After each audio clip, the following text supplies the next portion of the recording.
અનુભૂતિ એવી થઈ કે એમ લાગ્યો કે જે ઘડી કુંભ મેળામાં જે શ્વાસ અમે લીધા એમ લાગ્યું કે સ્વર્ગમાં છું, સ્વર્ગમાં મૃતલોકમાં છે છતાં સ્વર્ગનો અનુભવ થયો.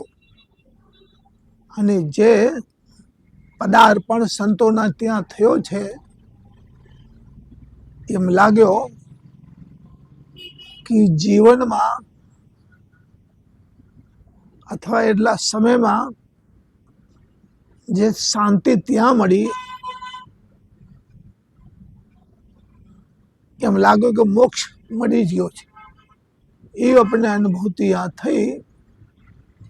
ભગવતી ભાગીરથી મા ગંગા મૈયાનું એમ કહેવાય છે, ગંગે તો દર્શના મુક્તિ માત્ર દર્શનથી જ્યારે સજ્જનો ભાવિ ભક્તોને મુક્તિ મળી જતી હોય તો ત્યાં તો સાહેબ ગંગા મૈયા, યમુના મૈયા, સરસ્વતી મૈયા ત્રિવેણી સંગમ કહેવાય. અર્થાત જ્યાં જ્ઞાન છે, ભક્તિ છે, વૈરાગ્ય છે, આ ત્રણેયમાં જે ભાવ વિભોર થઈને સ્નાન કરતા હશે એને સૌને મને લાગે કે આવું અનુભૂતિ થતી જ હશે કે આજે હું પરમપિતા પરમાત્મા શ્રી ચરણ કમલમાં જે ભગવતી ભાગીરથી મા ગંગાજી શ્રી વિષ્ણુ ભગવાનના ચરણમાં નીકળી બ્રહ્માજી કમંડળમાં પ્રવેશ કરી અને શંકર જટા સમાની ત્યાંથી પ્રગટ થઈને પતિત પાવની ગંગામાં આ ભારત ભૂમિને પાવન કરતી કરતી કરતી કરતી કરતી કરતી જ્યારે મહર્ષિ કપિલ મુનિ આશ્રમમાં જેને પ્રવેશ કર્યા કલકત્તાની અંદર, એ જે સાગર હતો એ ગંગા મૈયાનો મિલન થયેલે ગંગા સાગર થયો. એવી સરસ અનુભૂતિ સાહેબ વર્ણન ના કરી શકું. એટલે જબરદસ્ત આપણો પોતાનો વ્યક્તિગતની વાત કરું છું. જી બાબુ, ત્યાં કોઈ તમને કોઈ અગવડતા પડી હોય એવું કઈ ખરું? અગવડતામાં તો એવું છે ને સાહેબ કે અમે ગયા હતા યાત્રા, તીર્થ કરવા ગયા હતા. અગવડતાનો સામનો કરીએ એનું નામ છે યાત્રા. કષ્ટનો જે સામના કરીએ એનું નામ છે યાત્રા. અગવડતા થતી તો ઘરે બેઠા કે હું કામ બહાર જાઉં છું. એટલો શેષ મજાનો યુપીનો તમને શું વાત કરીએ, જે રોડ છે ને જે રસ્તા છે ને જે વ્યવસ્થા છે એ આપણે એમ ના કહી શકાય સાઈડની બાજુ નથી. એટલો યોગી રાજજીનો એટલો વ્યવસ્થા છે ચકાચક. બહુ સારો સગવડ, બહુ સારો સગવડ, બહુ સારો સગવડ. આનંદથી ભજન કરતા કરતા કીર્તન કરતા ગયા.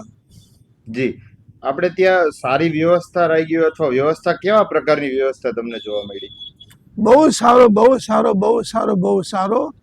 જે આપણે આશ્રમમાં રહીએ છીએ, જે આપણે ઘરમાં રહીએ છીએ, જે આપણે રૂમમાં રહીએ છીએ એને કરતાં પણ વધારે દિવ્ય અતિ દિવ્ય સગવડ, દિવ્ય અતિ દિવ્ય દર્શન, દિવ્ય અતિ દિવ્ય શાંતિ, ભજન, યજન, એકદમ ધ્યાન લાગી જાય, સ્વરૂપ સામે આવી જાય, આવાહન કરો તુરંત દર્શન થાય.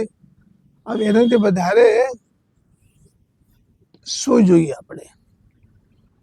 તમે જે મેળામાં હજી છેલ્લું સ્નાન કરવા જશે અથવા જે જઈ રહ્યા છે તે શ્રદ્ધાળુઓને કઈ મેસેજ આપવા માંગશો? શ્રદ્ધાળુઓને વિનંતી કરું છું કે સર્વપ્રથમ તો ભાવ જોઈએ, તમારે ભાવ. જેમ કે આ તુલસીનાથ બાપુની શારીરિક હાલત કેવી છે, છતાં કેવું સરસ દર્શન થયો, કેવું સરસ સ્નાન થયો. અને હું તો ગંગા મૈયાના તટ ઉપર લગભગ 1.5 કલાક સુધી બેઠો રહ્યો, નાગા પૂગા.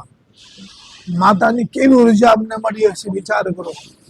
એ ભૂમિને કેવી ઉર્જા મળી હશે. એ સંતોના જે ભજન છે, જે યજ્ઞ છે, જે જપ છે, જે તપ છે, જ્યાં કલમ વાસ કરી રહ્યા છે એને કેવી ઉર્જા આપણને મળી. આવી ભાવનાથી આપણે ત્યાં ભગવતીના શ્રી ચરણમાં જવાનું અને જઈને કાંઈ ને કાંઈક તમારે ત્યાગ કરીને આવવાનો. ત્યાગ મતલબ જે તમારો આ જે રાગ છે, દ્વેષ છે, ઈર્ષ્યા છે, જે તમે કે ખાઓ પીઓ છો, ના ખાવાનું કરો છો, ના બોલવાનું બોલો છો, એ બધું ત્યાગ કરીને નામ કહેવાય છે તીર્થ કરીને આવ્યા છે. જેમ કે મુસલમાન ભાઈઓ સજ્જનો જે મક્કા મદીના જાય છે તો પાછા આવે છે તો ઘણી લગભગ 100% જે કાંઈક છે છોડી દે છે, એકદમ પવિત્ર પાવન બની જાય છે. બરાબર, એવી રીતે આ ભાવનાથી યાત્રા ફરવા માટે નહીં ભાઈ.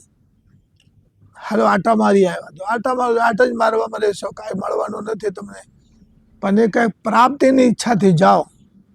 જ્યાં કહું છું ને, પુનઃ કો ગંગે તવ દર્શનામુક્તિ, માત્ર ભગવતીના દર્શનથી જ્યારે મુક્તિ પ્રાપ્ત થઈ જાય છે વ્યક્તિને, તો સાહેબ જોઈએ શું, તમારે ઘરમાં